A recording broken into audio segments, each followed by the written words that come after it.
Hey, good morning. Welcome back to another Daily Minutes. I want to go back and talk about the message from the weekend that we had back this past weekend, the middle of June, 2021. We are in the Pray message series. We're breaking down the word pray into an acronym. Pray. This week was the wrap-up week. We looked at the letter Y, which stands for yield, and Pastor Leo gave a really great sermon and really walked us through the book of Luke chapter 5. This is the story where Jesus is explaining to these fishermen who would become his disciples really what they need to do to catch fish. And it's very interesting because Pastor Leo talked about how Jesus was, his background was in carpentry, and of course he was a teacher as well, a rabbi, not necessarily the fishing vocation. That's not his background. So it would have actually been quite the leap for these fishermen to trust him.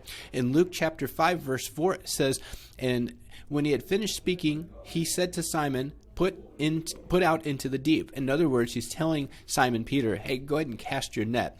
Simon answered and said, "We toiled all night and took nothing, but at your word, I'll let down the nets." So here we see that we learn to trust on God with steps, not leaps, whenever we're talking about yielding to God and his will. Steps of faith produce a life of worship.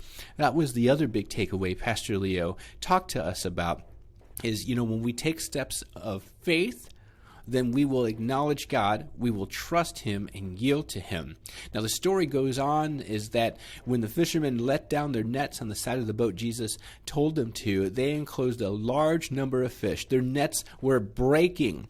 And this is interesting because it showed them how much Jesus cared. It showed them that Jesus is the truth.